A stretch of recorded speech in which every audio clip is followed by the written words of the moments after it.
Right now, as you watch this, your brain is changing. Not slowly, not gradually.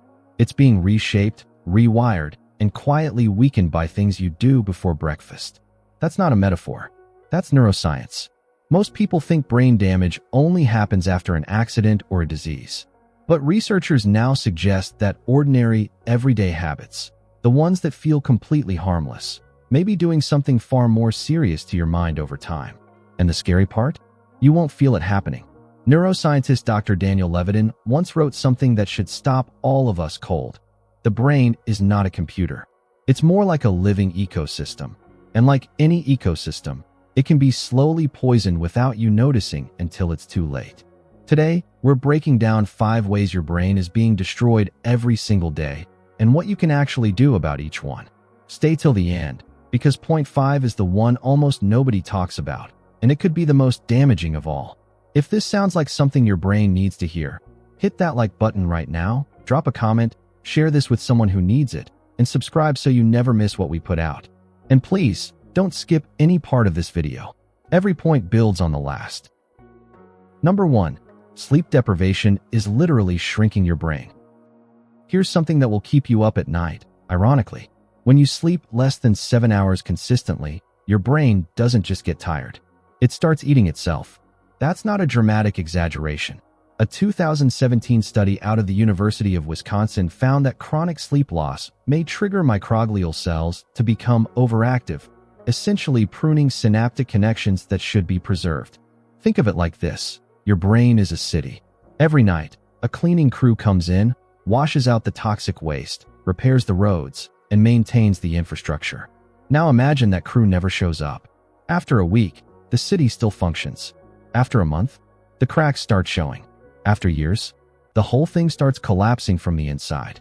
That's what happens to your prefrontal cortex, the part responsible for decision-making, emotional control, and memory, when you chronically shortchange your sleep. And the worst part? Sleep-deprived people consistently rate themselves as fine.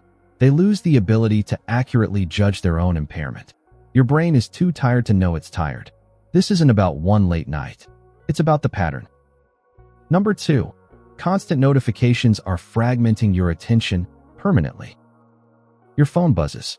You glance. You return to what you were doing. Harmless, right? Not quite. Psychologist Gloria Mark at the University of California, Irvine found that after a digital interruption, it takes an average of 23 minutes to fully return to a complex task. And most of us get interrupted dozens of times per day. Do that math. You're essentially never in deep focus at all. But here's what's more concerning than lost productivity. It's the structural change. Repeated fragmentation of attention may actually reduce the brain's capacity for sustained concentration over time. What feels like distraction has started to become your brain's default state. Philosopher and technologist Jaron Lanier put it plainly: we are being trained, like lab animals, to demand bite-sized stimulation. The tragedy isn't that we reach for our phones too often. It's that we've trained our brains to be uncomfortable with depth, with silence, with complexity, with patience. And once that threshold drops, almost everything meaningful in life becomes harder to do. One notification at a time, focus is becoming a skill people no longer have. Number 3. Ultra-processed food is inflaming your brain. Your gut and your brain are in constant conversation. That's not wellness blog poetry. It's called the gut-brain axis, and the science behind it has been building for 2 decades. When you eat ultra-processed food, the kind with ingredient lists that read like chemistry textbooks, it disrupts the gut microbiome in ways that appear to generate systemic inflammation. And inflammation doesn't stay in your stomach. It crosses into the brain. Neuroinflammation has been linked in research to brain fog, reduced neuroplasticity, and in more severe cases, appears to be a contributing factor in the early stages of cognitive decline.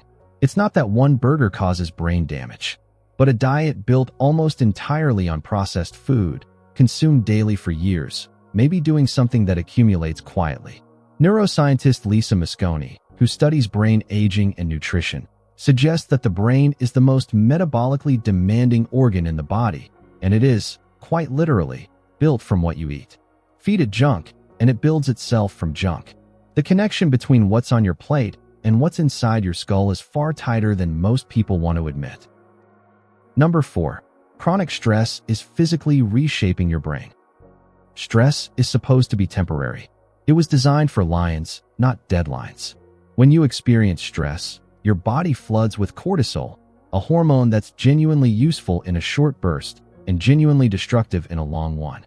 Prolonged elevated cortisol has been shown in neuroimaging studies to reduce the volume of the hippocampus, the region most associated with memory formation and spatial navigation. In plain terms, long-term stress doesn't just make you feel worse. It may actually make you less capable of forming new memories and processing complex information. Psychiatrist and author Robert Sapolsky, who spent decades studying stress in both baboons and humans, made an observation that stayed with many researchers. Stress-related disease emerges when we turn on the same physiological responses for the chronic, anxious ruminations of our daily lives. The body doesn't distinguish between a real threat and an imagined one. A toxic workplace, a difficult relationship, financial anxiety. Your brain processes all of it as danger, and it stays in that mode. For months, for years. The damage doesn't announce itself. It shows up later as forgetfulness, irritability, the inability to concentrate. Symptoms people dismiss as just getting older. It may not be age. It may be cortisol. Number 5. Mental passivity is causing your brain to atrophy. This is the one nobody wants to hear, and it might be the most serious of everything covered today.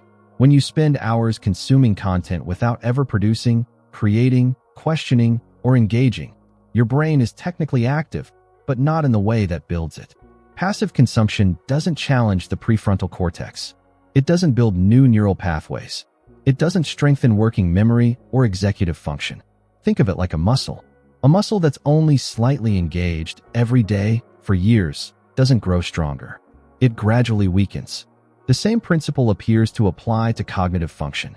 Psychologist Mihai Csikszentmihalyi, who developed the theory of flow, argued that the mind functions best and grows best when it is stretched just beyond its current capacity, not crushed by difficulty. Stretched. The best moments in our lives are not the passive, receptive, relaxing times, he wrote. The best moments usually occur when a person's body or mind is stretched to its limits. But most of us spend the majority of our mental energy in the opposite state.